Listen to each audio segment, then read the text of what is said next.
Hi guys, welcome back with Esther Kumakar. And today we are going to talk about Indian education system. Yes, वैसे तो अगर आप YouTube and Google पर search मार के देखोगे इंडियन एजुकेशन सिस्टम के ऊपर तो हजारों चीजें मिल जाएगी आपको. मेरा आज का ये वीडियो बनाने का रीजन था because I am part of that particular Indian education system. तो मुझे लगा कि मुझे अपने पॉइंट रखने चाहिए. अभी हाल ही में 12th board and 10th board के रिजल्ट आए हैं. कुछ स्टूडेंट बहुत ज्यादा खुश है, कुछ दुखी है कि उनका रिजल्ट कम आया, और कुछ तो डिप्रेशन में चले गए कि आगे क्या होगा, कैसे मैनेज करेंगे. Don't worry, I know that particular problem because मैं उस सिचुएशन से निकल चुका हूँ. I can understand. बट मेरा पॉइंट ये है कि प्रॉब्लम तो है इस एजुकेशन सिस्टम में. बहुत सारी वीडियोस मिल जाएंगी, बहुत सारी चीज़ें आपको देखने को मिल जाएगी. ये कमी है, ये कमी है, ऐसी प्रॉब्लम है, वैसे प्रॉब्लम है, ये प्रॉब्लम आ रही है. बट सॉल्यूशन क्या हो सकता है, इस पर कभी कोई बात ही नहीं करता है. क्या सॉल्यूशन निकाला जा सकता है? क्योंकि ये प्रॉब्लम बहुत बड़ी है. यू नो, सिर्फ वीडियो बनाने से, आर्टिकल लिख देने से, कॉलेज के बाद, स्कूल्स के बाद स्ट्राइक कर देने से रूल चेंज होने वाले नहीं है. तो मेरे पॉइंट पे जाने से पहले लेट्स सी सम स्टफ. जितनी स्विट्जरलैंड की टोटल पॉपुलेशन है उससे ज्यादा इंडिया इंजीनियर्स प्रोड्यूस कर देता है. उसके बाद भी रिसर्च एंड इनोवेशन में स्विट्जरलैंड नंबर 1 पे है. इंडिपेंडेंस के बाद से रिपब्लिक ऑफ इंडिया ने 0 नोबेल लॉरियट्स प्रोड्यूस किए इन साइंस. यूएसए ने 100+ कर दिए. ASER की रिपोर्ट के हिसाब से 83% एजुकेटेड इंडियंस एम्प्लॉयबल ही नहीं है. और ये जो सुंदर पिचाई सत्या नदेला की हम बात करते हैं, इन्होंने भी आगे चल के अपनी एजुकेशन बाहर से ही करी है. और ये सारी चीजें जो मैं बोल रहा हूँ ना, इसका रूट कॉज फाइंड आउट करने के लिए हमें थोड़ा सा पीछे जाना पड़ेगा. जब ब्रिटिशर्स हम पे रूल कर रहे थे तो ईस्ट इंडिया कंपनी के सामने 2 मेजर चैलेंजेस थे. एक कम्युनिकेशन विद इंडियन, दूसरा वर्कर्स और क्लर्क्स की बहुत जरूरत थी उन्हें. फिर थॉमस बेविंगटन मैकॉय ने हमें इंग्लिश एजुकेशन एक्ट ऑफ 1835 दिया, जिससे उनके दोनों पर्पस पूरे हुए. पहला, उनको बंदे चाहिए थे जो चुपचाप डेस्क पे बैठे, अपना काम करें, क्वेश्चंस ना करें और ज़्यादा क्रिएटिव ना हो. Second, communication in English.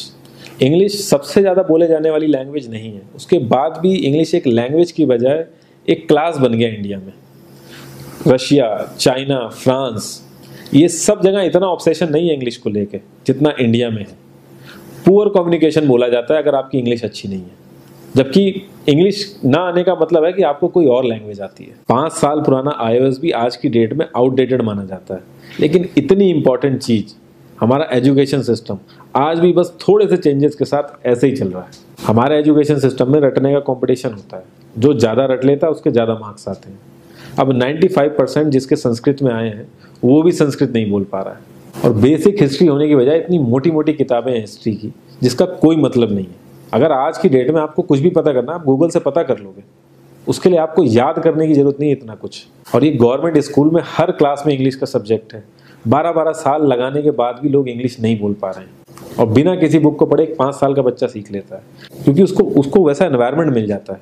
A+B का whole square is equal to A² + B² + 2AB. इसका रियल लाइफ में क्या यूज है किसी को नहीं पता. न प्रिंसिपल, न टीचर, न बच्चे, बस पढ़ाई चले जा रहे हैं. हो सकता है इसका कुछ मतलब हो, लेकिन आप ट्राई करके देख लेना, किसी को नहीं पता. हाँ, 2AB की जगह अगर आपने 3AB बोल दिया तो 4 लोग हंसने वाले मिल जाएंगे आपके ऊपर. किंडरगार्टन में जो बच्चों को सिखाने के लिए टेक्निक यूज होती है वो लाख गुना अच्छी है कॉलेज की वो रटने वाली टेक्निक से. और जिन बच्चों के बहुत ज़्यादा नंबर आते हैं ना, जो वो छुपा छुपा के एग्जाम में लिखते हैं, आप देखोगे जब वो रियल लाइफ में जाते हैं ना तो ज़्यादातर क्रम्बल करते हैं. वो हर किसी को सेम सिलेबस और सेम चीज़ सिखाई जाती है बिना उसकी कैपेबिलिटी देखे. और क्रिएटिविटी का तो दूर दूर तक मतलब नहीं होता. अब एक लाइन से आप शेर, मछली, सांप, हाथी सबको लाइन से खड़ा कर दो और उनसे कहो पेड़ पे चढ़ो, उनको तो जिंदगी भर यही लगेगा ना कि वो तो किसी काबिल ही नहीं है. और द्रोणाचार्य ने भी पांडवों को उनकी स्किल सेट के हिसाब से उनको चीज़ें सिखाई, सबको एक ही चीज़ नहीं सिखा दी. और हमारे एजुकेशन सिस्टम में ज़्यादा ऑप्शंस भी नहीं है. सबसे ऊपर साइंस, फिर कॉमर्स, और सबसे नीचे जाके कहीं नंबर आता है आर्ट्स का.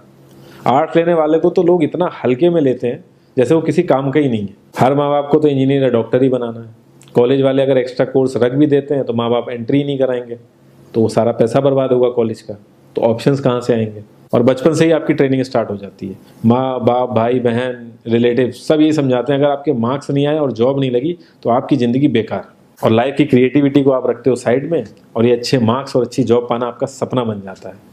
अब ये सपना पूरा हो जाता है तो बहुत बढ़िया है, दूसरे को जेलस फील कराओगे, नीचा फील कराओगे. और इस छोटी सी उम्र में अगर सपना टूट जाता है तो सेल्फ डाउट में आ जाओगे. इतना बाहर वाले आपको नीचा नहीं समझेंगे जितना आप खुद की नज़रों में गिर जाओगे. आप किसी भी 4-5 सक्सेसफुल आदमियों के बारे में सोच के देखिए जिन्हें आप बहुत सक्सेसफुल मानते हो या जिनकी तरह लाइफ आप जीना चाहते हो. मैं ये कह सकता हूँ कि वो इस एजुकेशन सिस्टम की वजह से तो सक्सेसफुल नहीं होंगे, चाहे वो जो भी हो। धीरू भाई अंबानी, विराट कोहली, आमिर खान, नरेंद्र मोदी, ये सब हमारे इस करंट एजुकेशन सिस्टम के ट्रैप में नहीं फंसे। इन्होंने खुद सीखा, खुद एजुकेट हुए और खुद आगे बढ़े। किसी कंपनी के सीईओ को अगर ये कहा जाए कि आप अपनी कंपनी के सारे डिपार्टमेंट में इंटरव्यू दीजिए, तो कोई गारंटी नहीं है कि वो सारे डिपार्टमेंट के इंटरव्यू निकाल लेगा।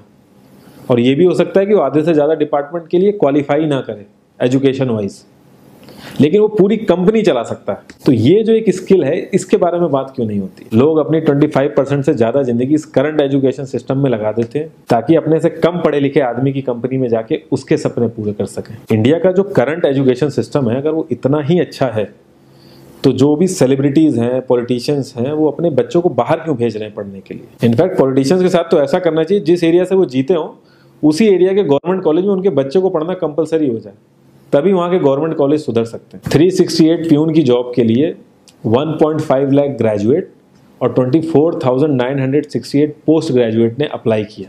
मैं IAS PCS की तो बात नहीं करता हूँ, वो तो एक पैशन की बात होती है, लेकिन कुछ लोग 5-5, 6-6 साल से तैयारी कर रहे हैं कि कोई भी गवर्नमेंट जॉब मिल जाए उन्हें। उनसे पूछोगे क्यों ऐसे इतने टाइम से लगे हुए हो, तो वो एक ही चीज़ बोलेंगे कि जॉब सिक्योर है। मतलब आप काम नहीं भी करोगे तो आपको निकाला नहीं जाएगा। ये सारी कामचोरी वाली बातें माइंड में इसीलिए आती हैं क्योंकि हमारा जो करंट एजुकेशन सिस्टम है वो इतना कॉन्फिडेंस ही नहीं देता है कि हम अपनी स्किल के दम पे कहीं जाके काम करें और हमें निकलने का डर ना हो। मैं आने वाले 10 साल की तो बात ही नहीं कर रहा हूँ, अगर मैं आने वाले 5 साल की भी बात करूँ तो टेक्नोलॉजीज में इतना ज़्यादा चेंजेस आ जाएगा कि जो आज हम पढ़ रहे हैं, जिस स्किल पे हम फोकस कर रहे हैं, पता नहीं वो रेलेवेंट भी होगी कि नहीं उस समय। Cloud computing, SEO, digital marketing, ये सब जॉब्स पहले एग्जिस्ट ही नहीं करती थी। हम लोगों को एजाइल होना पड़ेगा, नई नई चीज़ों को सीखने के लिए ओपन रहना पड़ेगा, क्रिएटिव माइंड लगाना पड़ेगा। बहुत कुछ था समझने के लिए। आई होप आप इस वीडियो से बहुत कुछ चीज़ों को समझ गए होंगे कि पर्टिकुलर वीडियो के थ्रू मैं अपना क्या पॉइंट रखना चाह रहा था। बट इस वीडियो के अलावा भी मेरा जो एक पर्सनल पॉइंट है वो ये है कि ये सिस्टम तो ऐसे ही रहने वाला है और रातों रात तो ये सिस्टम चेंज होने वाला नहीं है।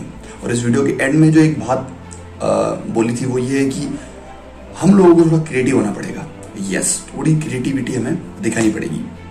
अब आप पूरे time Instagram, FB, chatting, TikTok, YouTube ये सब यूज़ कर रहे हैं, पूरा टाइम अपना एक जो यूजफुल टाइम है उसे वेस्ट कर रहे हो, देन आपके जो है 12th में परसेंटेज कम बनते हैं। उसके बाद अगर आप इंडियन एजुकेशन सिस्टम को दोष दे रहे हो तो this is wrong. I am not agree with you, यहाँ आप गलत है, क्योंकि यही एजुकेशन सिस्टम है जहाँ से missile man APJ Abdul Kalam साहब पढ़े और इंडिया के बड़े बड़े गवर्नर इसी एजुकेशन सिस्टम का हिस्सा रहे हैं। यहीं से पढ़ के वो इतनी बड़ी पोस्ट पे पहुंचे, इतने टैलेंटेड हुए हैं। सो क्रिएटिव तो होना पड़ेगा, थोड़ी तो विल पावर आप लोगों को जगानी पड़ेगी, अदरवाइज सिस्टम दोष देने से कुछ होने वाला नहीं है। मैं मानता हूँ सिस्टम में कुछ कमियां हैं, बहुत ज़्यादा कमियां हैं। एजुकेशन को लेकर ऑफकोर्स कमियां हैं, ये टीचर्स को लेकर कमियां हैं, कोर्सेज को लेकर कमियां हैं। जहाँ जिस पर्टिकुलर चीज़ की ज़रूरत नहीं है वहाँ एक्स्ट्रा उन चीज़ों को डाल रखा है, उन्हें चेंज किया जा सकता है। बट फिर भी मुझे ऐसा लगता है कि हमें थोड़ा तो क्रिएटिव होना ही पड़ेगा, क्योंकि हमारा जो ये टाइम चल रहा है ये निकल जाएगा जब तक ये चीज़ें चेंज होगी तब तक। तो this is my view on Indian education system. आप लोगों के क्या व्यू है, आप लोगों की क्या पॉइंट है, आप मुझे कमेंट सेक्शन में ज़रूर बताएं। इट्स वेरी इंपॉर्टेंट इस तरह के टॉपिक जब आप वीडियोस बना रहे हैं, जब आप इस तरह की वीडियो को देखते हैं तो बहुत अलग अलग तरह के व्यूज़ बनते हैं, आपके अलग मेरे अलग। मैं जानना चाहता हूँ आप लोगों की क्या व्यूज़ हैं। सो प्लीज़ कमेंट करें, मुझे बताएं। And if you like the video press like button. अगर आपने अब तक चैनल को सब्सक्राइब नहीं किया है तो प्लीज़ सब्सक्राइब आवर चैनल।